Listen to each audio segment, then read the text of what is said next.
Hello everyone, you all are welcome back to our channel, The White Slate Padhai. If you haven't subscribed our channel yet, then please hit the subscribe button plus the bell icon so that you get the latest notification as soon as we post a new video. क्योंकि दिन में 5-6 videos आ रही हैं तो आपको सबके बारे में पता चलना चाहिए, तभी आप अपनी क्लास की जो सही वीडियो से चुन पाएंगे। और अपने फ्रेंड्स के साथ शेयर भी कीजिए ताकि आप साथ में पढ़ाई कर सकें। तो आज हम लोग जो पढ़ाई करने वाले हैं वो है हमारा linear equation in 2 variable class 9th का 4th चैप्टर। ऑलरेडी स्टार्टिंग जो है वो हम इसकी कर चुके हैं, जान चुके हैं कि लीनियर इक्वेशन इन 2 वेरिएबल क्या होता है, उसका स्टैंडर्ड फॉर्म क्या होता है और किस तरह से हमें स्टैंडर्ड फॉर्म में अपनी किसी भी लीनियर इक्वेशन इन 2 वेरिएबल को कन्वर्ट करना है। अब देखिए, आज हम लोग जो है सोल्यूशंस के बारे में बात करेंगे। मैंने आपसे कहा था ना कि हम सोल्यूशंस जो हैं वो निकालना भी सीखेंगे, लेकिन इतना हार्ड तरीका नहीं है यहाँ पे सोल्यूशन निकालने का, हम इजी तरीका सोल्यूशन निकालने का यहाँ पे देख रहे हैं। तो उसको करने के लिए मैं एक्सरसाइज 4.2 का सहारा ले रही हूँ। जो क्वेश्चंस उसमें दिए हुए हैं वो आपको हेल्प करेंगे सोल्यूशंस कैसे फाइंड आउट करने लीनियर इक्वेशन इन 2 वेरिएबल के वो जानने में। तो सबसे पहले देखिए, आपका जो फर्स्ट क्वेश्चन है उसमें उन्होंने मुझे बोला है y = 3x + 5 एक इक्वेशन है मेरी। अब वो मुझसे कह रहे हैं कि आप ये बताइए कि इसके कितने सोल्यूशंस होंगे।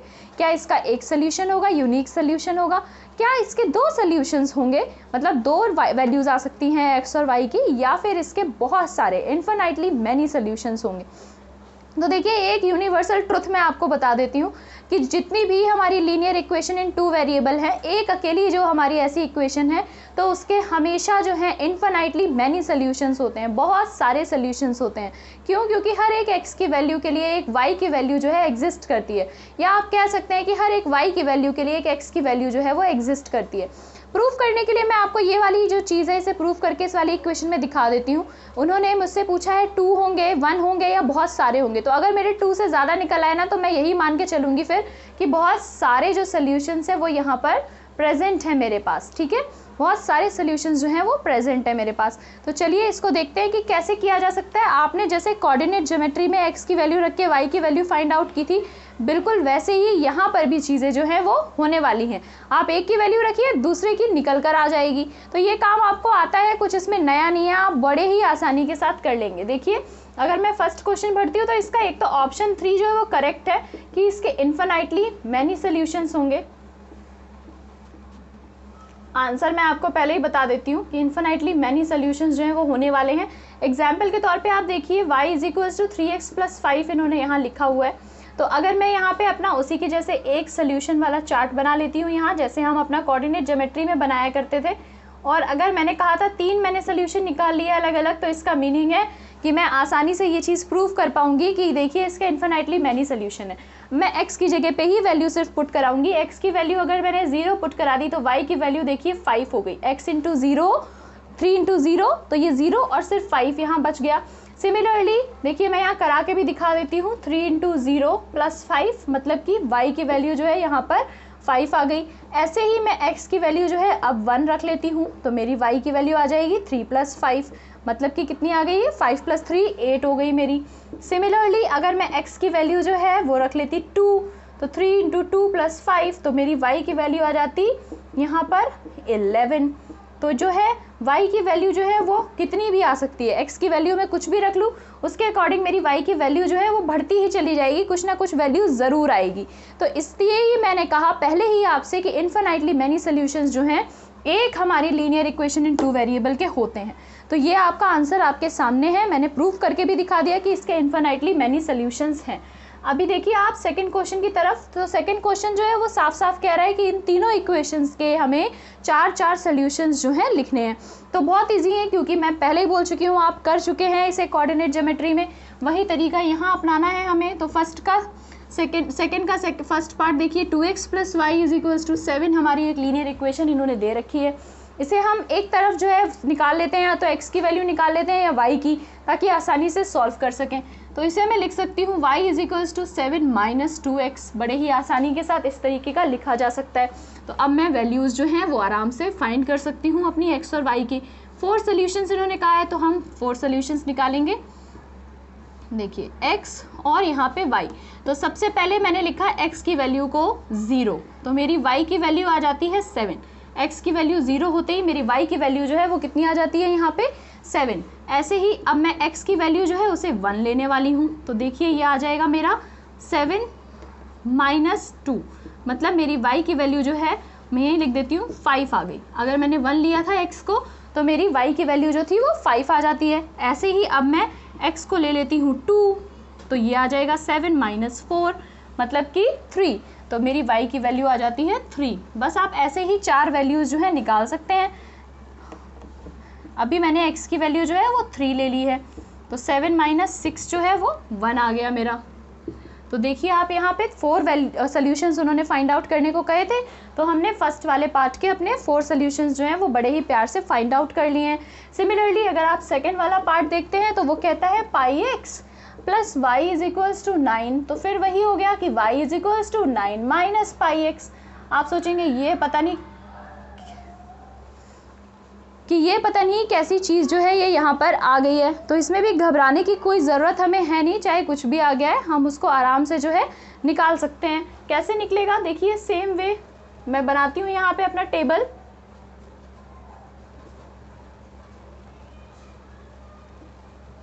देखिए x और y, अब यहाँ पे x की वैल्यू पहले 0 रखते ही y की वैल्यू जो है वो 9 आ जाने वाली है। देखिए 9 माइनस पाई इंटू 0, तो y इज इक्वल्स टू जो है वो 9 आ गया। अब सिमिलरली फिर से मैं x की जगह पे 1 रख देती हूँ, तो मेरी y की वैल्यू आ जाएगी 9 माइनस पाई। ठीक है, अब थोड़ा सा चेंज करके आपको दिखाती हूँ। आप कहेंगे 1 2 3 4 रखते जा रहे हो, आराम से आ रहा है क्या, बस 1 2 3 ही रखनी है? आपके मन में ऐसा कन्फ्यूजन हो सकता है। तो अभी मैं x की जगह -1 रखने वाली हूँ। देखिए यहाँ पे माइनस पाई इंटू -1, तो ये हो जाएगा 9 माइनस माइनस प्लस पाई। तो देखिए यहाँ पे -1 रखते ही ये आ गया 9 प्लस पाई, वैल्यू चेंज हुई ना। देखिए यहाँ पे ऐसे ही अब अगर मैं x की जगह पे 2 रख देती हूँ या -2, जो मेरा मन हो वो रख सकती हूँ। 2 रख के देख लेती हूँ, तो मेरी y की वैल्यू आ जाएगी 9 माइनस 2 पाई। तो 2 रखते ही यहाँ आ गया 9 माइनस 2 पाई।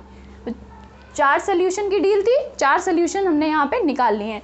ऐसे ही हम इसका भी निकाल लेंगे, कोई इसमें भी तकलीफ वाली बात जो है वो आने वाली बिल्कुल भी नहीं है।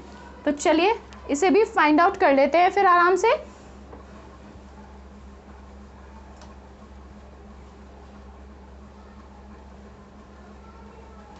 देखिए सेकंड का थर्ड पार्ट जो है, सेकंड का थर्ड पार्ट तो और भी इजी हो गया। x minus x is equals to उन्होंने 4y अपने आप ही दे रखा है हमें, तो हमें तो रीअरेंज करने की भी ज़रूरत यहाँ नहीं पड़ी कि एक किसी की वैल्यू निकाल लें, ऑलरेडी हमें गिवन ही है उसी फॉर्म में। तो बस हमने 4 सोल्यूशन के लिए अपना डब्बा बना लेना है, x और y। और इस बार तो देखिएगा आप कितना इजी होने वाला है। इस बार y की वैल्यूज़ पुट करेंगे। y की वैल्यू 0 पुट करते ही x की वैल्यू जो है वो मेरी 0 आ जाती है। y की वैल्यू 0 पुट करते ही x की वैल्यू जो है वो 0 आ गई। सेकंड केस देखिए, y की वैल्यू मैंने 1 पुट की और y की वैल्यू 1 पुट करते ही मेरे x की वैल्यू जो है वो 4 आ गई।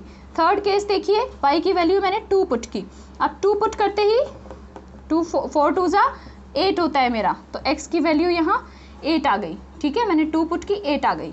अभी मैं यहाँ पे y की वैल्यू जो है वो -1 पुट करती हूँ, तो मेरी x की वैल्यू जो है वो -4 आ गई।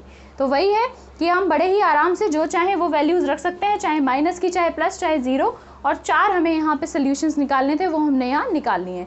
आपको जो कन्वीनियंट लगे आप वो रख कर यहाँ पे x या y किसी की भी जगह पे वैल्यूज़ जो हैं वो कैलकुलेट कर सकते हैं। अभी देखिए थर्ड वाला क्वेश्चन। थर्ड क्वेश्चन जो है उसमें उन्होंने हमें एक लीनियर इक्वेशन दे रखी है x minus 2y is equals to 4, और नीचे उन्होंने 5 क्वेश्चन दिए हुए हैं और कह रहे हैं कि इनमें से कौन कौन से जो ये दे रखे हैं ये x और y की सही वैल्यू है और कौन से जो हैं वो नहीं है। किसके लिए? इस वाली लीनियर इक्वेशन के लिए, इस पर्टिकुलर लीनियर इक्वेशन के लिए इनमें से कौन से सोल्यूशंस हैं और कौन से जो हैं वो सोल्यूशंस नहीं हैं। तो ये भी हम आसानी से फाइंड आउट कर सकते हैं, जैसे अभी तक हम करते आए हैं। बस सिंपल काम करना है, x की वैल्यू की जगह x की वैल्यू रखिए और y की वैल्यू की जगह y की वैल्यू रखिए, और देखिए क्या LHS और RHS मेरा सेटिस्फाई हो रहा है या नहीं हो पा रहा है। तो देखिए फिर इसे भी देख लेते हैं कि कैसे होगा ये सॉल्व। फर्स्टली यहाँ पर मैंने आपको जैसे कोऑर्डिनेट ज्योमेट्री में सिखाया था, ये x होता है इस तरफ वाला और इस तरफ वाला y होता है मेरा। तो थर्ड क्वेश्चन का पहले क्वेश्चन ही लिख लेते हैं, x minus 2y is equals to 4। अभी देखिए फर्स्ट वाला पार्ट है 0,2, इसका मीनिंग हुआ x मेरा यहाँ 0 है और y मेरा यहाँ पे 2 है। x मेरा 0 है और y मेरा यहाँ पे 2 है, तो बस इसको ही यहाँ पुट करना है। पुटिंग दीज इन इक्वेशन, कौन सी? ये वाली इक्वेशन, लीनियर इक्वेशन x की जगह रखा 0, -2 इंटू वाई की जगह पे रखा 2, ये मेरा लेफ्ट हैंड साइड है, तो ये आ गया मेरा -4, 2 2 ज़ा 4, -4। अब देखिए -4 है वो नॉट इक्वल टू 4 है, LHS और RHS जो है वो इक्वल नहीं है। देखिए तो LHS जो है वो हमारा RHS के इक्वल नहीं आया। सिंपल सी बात है, क्यों नहीं आया? क्योंकि ये सोल्यूशन है ही नहीं हमारे लीनियर इक्वेशन का, तो इट्स नॉट अ सोल्यूशन। इसका आंसर क्या आ गया कि ये 0,2 जो है हमारे इस वाले इक्वेशन का सोल्यूशन बिल्कुल भी नहीं है। अभी हम सेकंड वाला पार्ट देखते हैं। सेकंड कहता है मेरा 2,0, मतलब अभी x की वैल्यू 2 है और y की वैल्यू 0 है। फिर से पुटिंग दीज इन इक्वेशन, ठीक है, पुटिंग दीज इन इक्वेशन। कौन सी इक्वेशन? ये वाली इक्वेशन जो हमारे क्वेश्चन में गिवन है।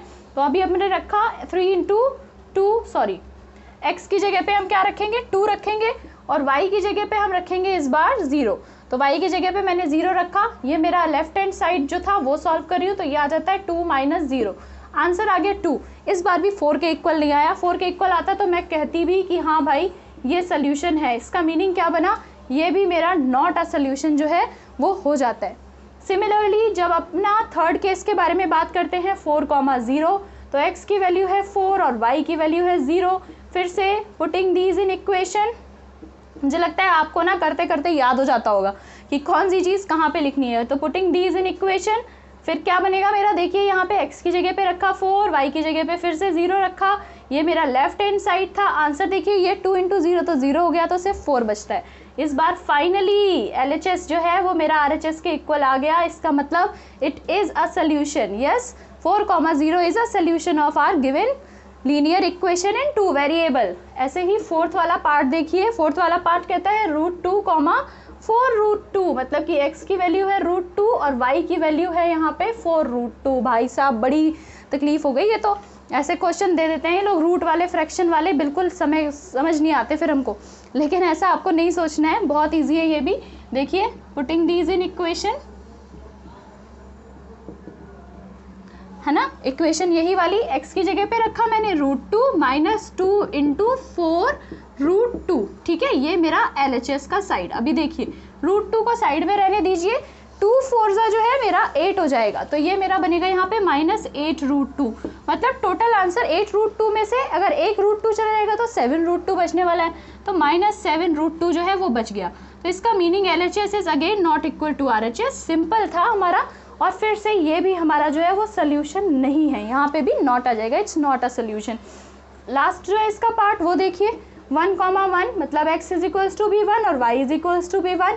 पुटिंग इन इक्वेशन तो बनेगा 1, यहाँ पे -2 इंटू 1, LHS ले लिया था हमने, तो ये आ गया 1 - 2, मतलब आंसर आ गया -1। तो फिर से LHS जो है वो RHS के इक्वल नहीं है।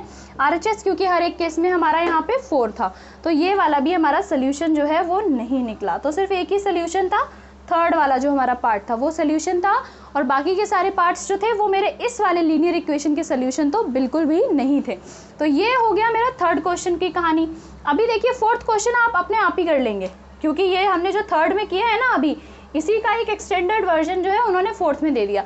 x और y की वैल्यू ऑलरेडी दे रहे हैं, इक्वेशन ऑलरेडी दे रहे हैं, और कह रहे हैं k की वैल्यू निकाल लो। तो इससे इजी और अब हम क्या कर सकते हैं, पहले लिख लेते हैं 2x + 3y is equals to k as equation 1। ठीक है, गिवन क्या क्या गिवन है अपने को अभी यहाँ पे, x is equals to 2, y is equals to 1। तो बस यही पुटिंग दीज इन इक्वेशन 1 अभी पूरा रखेंगे। ठीक है, देखिए 2 into 2 plus 3 into 1 is equals to k, 2 2 ज़ा 4 प्लस 3 इज इक्वल्स टू के, 4 के आगे 3 मतलब कि 7 इज इक्वल्स टू के। तो बहुत ही इजी था, 7 जो है वो के की वैल्यू यहाँ पर निकल कर आ गई है। तो ये था मेरा एक्सरसाइज 4.2। अब जब हम अगली बार मिलेंगे तो एक्सरसाइज 4.3 के साथ मिलेंगे।